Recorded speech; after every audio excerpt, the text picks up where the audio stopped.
Welcome in to the Mile High Hoops podcast. I am Jake Shapiro, and we're talking to you all things Denver Nuggets after they beat the Oklahoma City Thunder, although this is the first podcast I've talked to you since they also lost to the Oklahoma City Thunder. Ultimately, you're going to the best team's barn in the West, and you split the two nights. I think there's a lot of positives for the Denver Nuggets. A lot of people, of course, saw the Sunday game and see the Monday game. Game was on 8 Monday on NBA TV. But I thought in both games we learned quite a bit. I'll go back and talk about the Sunday one just a bit at some points throughout the podcast. I mean, the overarching thought for me in that game was just that Aaron Gordon was not available to the Nuggets, and a big part of their game plan revolved around AG. Right? So I think that really derailed the Nuggets, is just AG not being around for the team, stopping SGA, Chet, all that stuff, right? In the same sense, I do think that the Nuggets rebounded really well. They found a game plan that worked for them without Aaron Gordon. And I thought a big portion of that, the adjustment for the Nuggets, came around the idea of just forcing SGA to not have the ball. The same type of stuff we were talking about with the Jokic rules last week applied to Shai Gilgeous-Alexander in game 2 against the Thunder, the fourth game of the season for these two teams. The Thunder in the second half of this game did not have Jalen Williams, the all-star caliber one, the guard that makes the plays. So this all comes with a big caveat, because that's when the Nuggets really outplayed the Thunder, was in the second half of this game. Just like how the big caveat for the Thunder outplaying the Nuggets came without Aaron Gordon playing the second half of Sunday's game. And by the way, there have been significant injuries in almost all of the 4 games that these two teams have played. I think Isaiah Hartenstein wasn't available for the first 2. I think Aaron Gordon or maybe Nikola Jokic or someone like that wasn't available for the second one. So we have not seen what these two teams look like for more than like 6 minutes against each other fully healthy. All of this comes with a big caveat. I thought what the Denver Nuggets did against the Oklahoma City Thunder on Monday in the second half, and forcing Shai Gilgeous-Alexander to make plays, to be the guy, forcing the ball out of his hands, right? But in the same sense, also forcing him to be the guy. And what I mean by that is he didn't have that second ball handler, that second creator in Jalen Williams on the floor. So he wants to be the guy who takes over for his team, steps up for his guy that's not there. In the same sense, the Nuggets weren't allowing that to happen because they were doubling, they were running zones, they were changing defensive schemes throughout the second half of that game against Shai Gilgeous-Alexander, and they were ultimately forcing the ball out of his hands. They were doing it in the first half a little bit too. That's why Isaiah Hartenstein goes off against Nikola Jokic, because the Nuggets game plan was, okay, you can let him go off, you can let him go off. We just got to cut off SGA's water, which makes sense given he had 40 on Sunday and he's the leading scorer in the league. So that forces Lou Dort into making some plays. He hits a career high 8 threes. And people say, that was Lou Dort shooting aberration. He was open on a lot of those shots, in the same sense that the Denver Nuggets got a ton of open looks in night 2 against the Thunder. And I think the important part to remember with the Nuggets getting all those open looks, and, people say it was a shooting aberration. The Nuggets don't normally shoot that well. The Nuggets do shoot that well. The Nuggets are the third best shooting team by percentage from 3 in the NBA this season. They just don't shoot that many. There's a huge difference.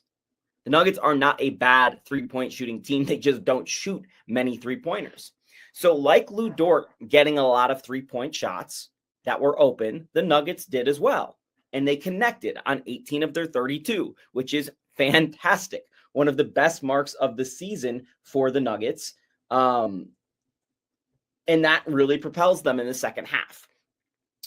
But the question to me is, how did the Nuggets get these open looks, right? Like, what was the process in which they got these open looks? And they couldn't get them on night one, because on night one, it ended up with Nikola Jokic settling for jumper after jumper, right? It was 2 for 10, I think, for Jokic. He missed 8 3-pointers and his elbow was banged up. And that's something we got to look out for moving forward. I'm a little concerned about that. Night two, Jokic comes back and he takes 2 3-point shots. There are times in the game where he passes up the 3-point shot. And this is exactly what I was talking about in my article and last week when I talked about the Jokic rules. Is the Jokic rules are forcing the Nuggets not necessarily to do bad things on offense. Like, I don't feel bad about a Nikola Jokic 3. I don't feel bad about a wide open catch and shoot 3 with any NBA player. The thing is, it's not what the Nuggets want to do. It's not how the Nuggets butter their bread, so to speak. And what I thought was really smart is in night two, the Nuggets said, we don't really care what Oklahoma City is doing on defense. We're going to find a way to get to our stuff, get into our actions. They used some of what worked in night one, and they threw out some of what didn't work in night one. And this is Michael Malone adjusting, and people won't give him credit. It's always how it works with the coach. You blame him for the loss, you don't credit him for the win. But I thought he did a magnificent job of just saying, we really liked what Jamal Murray did Sunday against the Thunder. He's going to do it Monday, and we're going to hope he hits his shots. And he did. So basically, Jamal Murray takes over in the second half of this game. And he has these spurts to start the third and fourth quarters that are just fantastic. His shot making, his decision making, Murray looked like an all-star out there against the Thunder on both nights. The difference was on night two, he's hitting the shots. It drew so much attention that not Nikola Jokic being doubled, but the Thunder started playing 3 defenders on Jokic and Murray's, obviously 2 offensive players. This changed the defensive schematics for the Thunder, who all of a sudden were only having 1.5 bodies on Jokic, or that second body was a little bit late to arrive. This gave Jokic a couple hook shots and mid-range jumpers over players that were a little bit shorter that were swarming him, because that backside defender was a little bit slow to get to Jokic because they were paying attention to Murray. What this really opened up, though, was some 3-man actions. If you watch the second half of that game against the Thunder, and I don't know why anyone else would do that because it's my job to do that, but I'm telling you, this is what happened. The Nuggets basically get all these 3-man actions involved, whether it be with Murray, Jokic, Christian Brown, or Russell Westbrook, times a little bit of MPJ. There's a play called Spain pick and roll, which essentially, for those who do not know, it's like a normal pick and roll, except before that, there's a third player involved who screens the screener's guy. So if Nikola Jokic and Jamal Murray are running a pick and roll, Christian Brown will come in and screen the big man on the opposite team before he can get up to where Jokic is about to set the Murray pick and roll. So this involves a third player into the action. And a lot of times this ended up being Christian Brown. It wasn't just Spain pick and roll. He ran some wraparounds and cut a couple times. He slipped a couple screens early, which I thought was really well. I think he had 7 or 9 points in the third quarter. He was fantastic in the third quarter, got to the line a couple times as well. In these 3-man actions and what Jamal Murray brought in terms of drawing attention from the defense ends up with the Nuggets having all of these open jump shots. It's why Russell Westbrook hit 3 3-pointers. He was wide open. I don't care that he is the worst volume shooter in the history of the NBA, basically. He's wide open. He's an NBA player. He's a really good NBA player. He's going to hit that shot. Peyton Watson comes in, hits a couple shots. Jalen Pickett wide open, hits some shots. Christian Brown hits those shots. This is the trade-off that teams are making with the Jokic rules. And the Nuggets, instead of just settling for the jump shot that the team wanted them to take, right? Whatever they wanted them to take, whether that's an early possession Russell Westbrook 3 in the corner, that's maybe, a light contest, or maybe a defender's coming in there at the last second and just kind of getting a hand up. By the time the Nuggets got to those threes on Monday, they were wide open. They were also corner threes.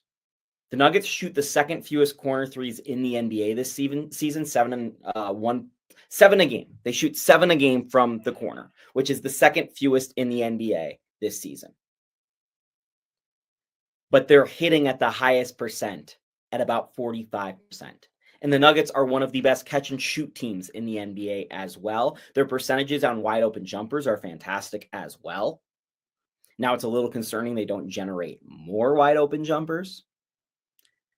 But when teams play this style of defense against Nikola Jokic, there are going to be wide open catch and shoot jumpers when the defense has scrambled, at least when the Nuggets show the commitment to running the offense first.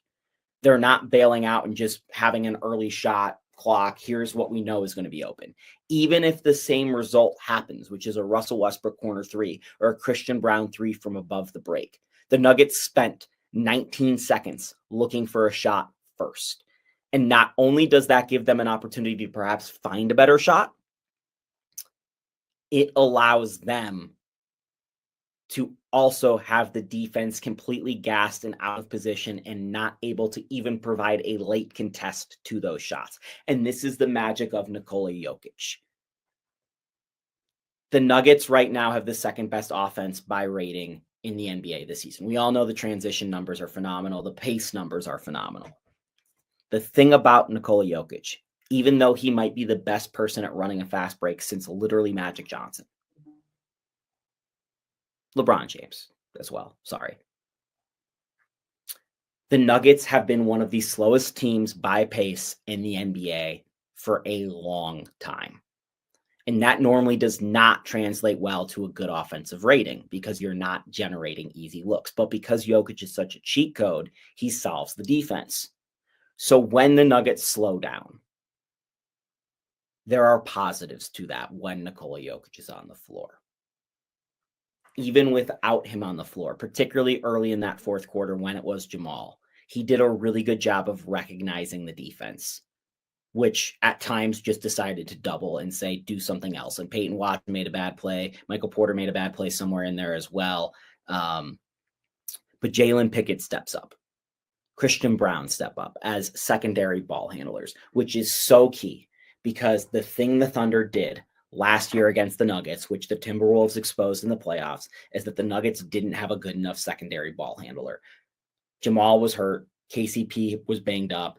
Aaron Gordon was that guy that the Nuggets used, and that worked. The Nuggets don't have Aaron Gordon in this game. So who's going to be your secondary ball handler bringing the ball up the floor? We don't want it to be Nikola Jokic because he just settled for threes and it's putting a lot on his body to bring the ball up the floor.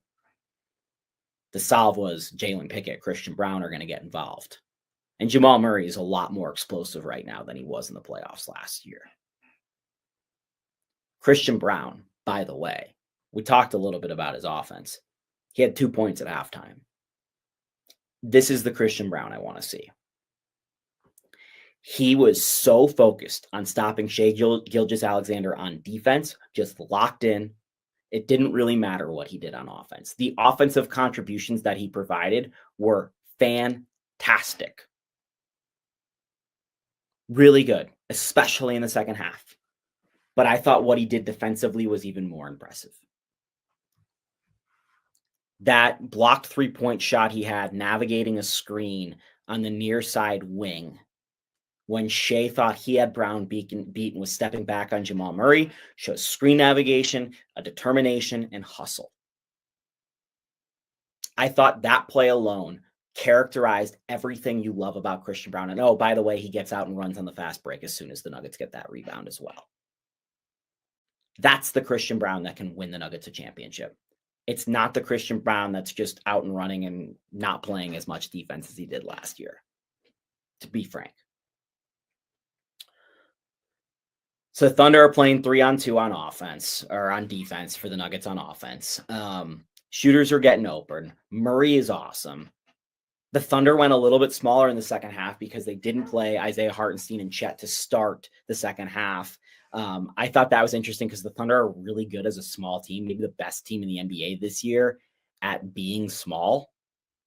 But this was a chance to impose their size against the Nuggets, something they did the night before without Aaron Gordon on the floor, Hartenstein and Holmgren. But they went a different route. And it worked at times, but didn't consistently work. Nuggets out-rebound them, which is another thing to look out for as well. I thought Nikola Jokic in general was a lot quieter on Monday than he was Sunday, which is a good sign. I think some of Nikola Jokic's best games are quiet, and he goes 15 of 20 in this game with a double-double, almost had a 35-20. The interesting thing that's going viral, which I'm writing about right now as we talk about, is the Mark Daigneault sub thing, which happened in the first quarter, where they were bringing Dylan Jones over to the scores table to slow down Nikola Jokic from making quick inbound passes.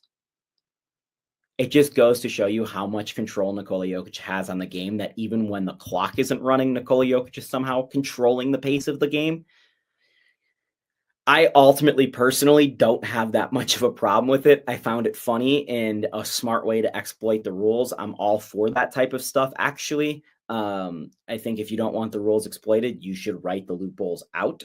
But as a Nuggets homer, I'm going to pretend to be upset about it all day today because it's fun. But yeah, I thought that was interesting. And it just goes to show you, again, 2 weeks in a row, we're seeing extreme things being done by NBA coaches to stop what is maybe the best offensive season in NBA history from Nikola Jokic. It's similar to what Jeremy Lin did against James Harden 5, 6, 7 years ago, where Jeremy Lin decided he was going to play behind James Harden on defense because he was just going to concede the drive anyway. So he might as well play behind and not get the foul. And he was going to try and rear view contest, which obviously in basketball, the first thing you're taught is stay between the basket and the guy with the ball. So we're seeing extreme things being done to slow Nikola Jokic, which I think just speaks to how brilliant he was. The level of extremeness being done by the Nuggets to slow SGA, not even in the same ballpark. We're just talking about normal doubles and traps and zones and stuff. Not like that. If you're asking me who the MVP is today, I think it's pretty clearly Nikola Jokic. I think SGA is going to win this thing. I'm kind of in that boat as well. But I am sick of the people on ESPN with votes, with NBA votes for the MVP. I'm sick of the ESPN people with MVP votes telling me it's over. You are the ones who decide when it is over between Jokic and SGA. There are 18 games left in the season. Frankly, the Thunder do not have much motivation down the stretch. SGA's numbers could drop precipitously. These two players have split their battles. Everyone wanted to declare this done on Sunday. Jokic was more dominant comparatively to SGA on Monday than SGA was to Jokic on Sunday. Cool. SGA is averaging, the most points of scoring in the league, 32.7. Jokic is averaging 29 with 13 and 10.5 on a better effective field goal percentage. He leads the league and, he's top 3 in the 3 major statistical categories. I thought what Malone said, if you're not voting for Jokic, you're full of it. I thought that was true. Who cares if he's won 3 MVPs? We're talking about this year's most valuable player. I hate the idea of voter fatigue. I hate that this is a resume award. I hate that other things get involved. Who was the most valuable player? The Thunder might be a playoff team without SGA. The Denver Nuggets are drafting in the lottery without Nikola Jokic. I thought that was pretty clear. But, we've got to show our butt and our behind to the world every 5 seconds if we're ESPN talking about this NBA MVP award just because we hate Denver and hate the Denver Nuggets. Ridiculous. Give Nikola Jokic a chance. That's all I'm asking. See how this thing plays out. If it was today, I'd go slightly Jokic over SGA. I don't even think it's that much of a slam dunk, honestly, if I'm being like completely unbiased. I understand people with the SGA case. I didn't understand any of the other cases against Jokic so far in the MVP era. The SGA one, I totally get. He's a great player. Really is. Have a lot of respect for him. What Nikola Jokic doing this year is historic and special. SGA, to some extent, lesser level, but historic and special too, no doubt. There's still 20 games left in the season, though. 20 games. Let's see how this thing plays out, because things shifted dramatically the year Joel Embiid won the MVP in the final 20 games because the Nuggets threw in the towel. And the Thunder are in the situation where they can throw in the towel, pack it in come playoff time. Get ready to go for the postseason. So let's just wait on the MVP thing. Please. I know everyone wants to do it, but after these MVP battles on back-to-back nights, the last time these two teams will meet, what I came away with is it's a dead heat. It should be a wide open race. What the popular narrative is right now is that SGA is going to win this thing. Still a long ways to go, in my opinion. So, how do the Denver Nuggets beat the Oklahoma City Thunder in a playoff series? Simple. I think answering all of the things I've just talked about and putting it into one. The Nuggets can beat the Thunder in a playoff series because their second option in Jamal Murray is so much better than Jalen Williams at this point in their careers. Not close. Jamal Murray is a great playoff-proven player who makes the right decisions at the right moments. Jalen Williams absolutely flamed out in the playoffs last year, and I do not have trust in him quite yet. Love him as a player, but you see last night what it looks like without Williams, and the Nuggets can find a way to take Williams out of a game or force SGA out of the game and the decisions to Williams. Without that secondary player, the Thunder looked like a really good team, not a great team. Got buoyed by that three-point shooting. And I think that's a big part of this, right? If the Denver Nuggets are healthy, and they haven't been, but against the Boston Celtics and Oklahoma City Thunder, the last 8 days, they've basically split 10 of the 12 quarters. They got killed in one, and they won one. Aaron Gordon played 6 minutes total in those 12 quarters. I think that says a lot about the Denver Nuggets right now. And I know Jalen Williams didn't play. Kristaps Porzingis and I think Drew Holiday in that Celtics game. But again, it's showing you where the Nuggets are. How do the Nuggets beat the Thunder in a playoff series? Well, the Nuggets have a better player. And a lot of times in basketball, the best player wins a playoff series. Hence, Dallas and Luka Doncic last year beating the Oklahoma City Thunder in the playoffs. The Nuggets have that size that can bother Oklahoma City. The Nuggets have found some actions that work against Oklahoma City. Clearly, the Thunder are a little rattled by the Nuggets running that extreme first quarter sub strategy. I think Malone is more proven as a playoff coach in the adjustments than Dagnall is right now. I think if you're a Denver Nuggets fan today, after those two matchups and heading into Minnesota and Los Angeles this week, you've got to feel really good about where the Denver Nuggets are sitting second in the West. Again, I think they're clearly the fourth best team in the NBA. Like, they're so far above fifth, but they're also kind of a step below 1, 2, and 3 there, Cleveland, Boston, and Oklahoma City. But if Oklahoma City, a team who's only won one playoff series, is the team sitting between you and a finals run, and that's it basically, I feel pretty good about the chances.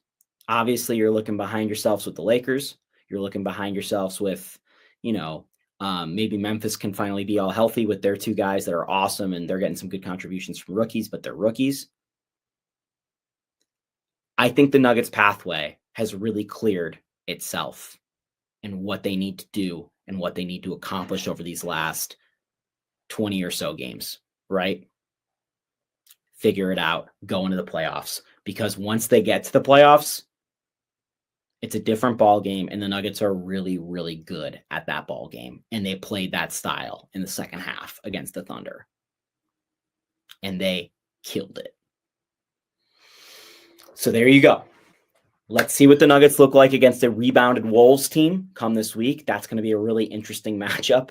Obviously, there's some leftover hate there. Aaron Gordon's injury is one to watch. Zeke Naji and Jalen Pickett's continued contributions have been fun.